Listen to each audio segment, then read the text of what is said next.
Mastering Indirect Questions in Conversational English. Hello there, English learners.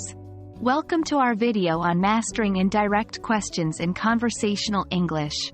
In today's lesson, we are going to delve into the world of indirect questions, learn how to form them and see how they're used in everyday conversation. So, let's dive right in. Before we start practicing, let's understand what indirect questions are. Indirect questions are a way of being polite or less direct in conversation. Instead of asking directly, "What time is it?" we might ask indirectly, "Could you tell me what time it is?" Notice how the indirect question seems more polite and less confrontational. That's the power of indirect questions.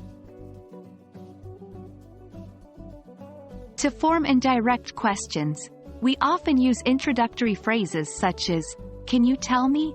or "Do you know?" followed by the question part.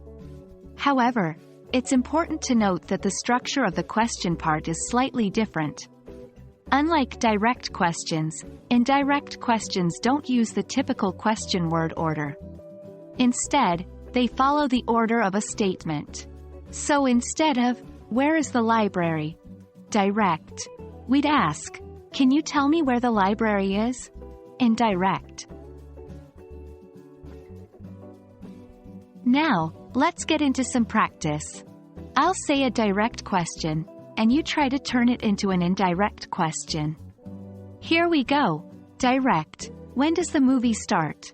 Indirect: Could you let me know when the movie starts? Keep practicing with various direct questions, transforming them into indirect ones. Remember, the more you practice, the more natural it will feel to use these in real conversations. We've talked about the structure of indirect questions and practiced a bit. Now, let's see how they are used in different scenarios. Imagine you are at a party and you want to know if someone is married. Directly asking, "Are you married?" might come off as a bit too blunt. Instead, you could ask, "I was wondering, are you married?" Or, "Would you mind telling me if you're married?"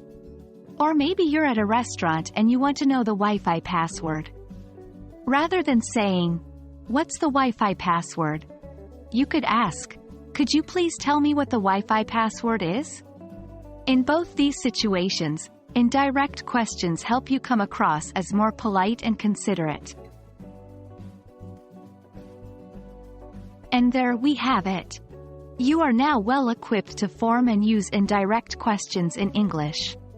Keep practicing, and you'll soon be using them effortlessly in your conversations. Remember, using indirect questions is not only about the grammar, it's about being polite and respectful.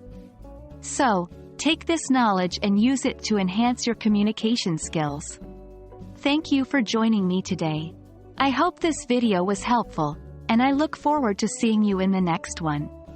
Happy learning, everyone!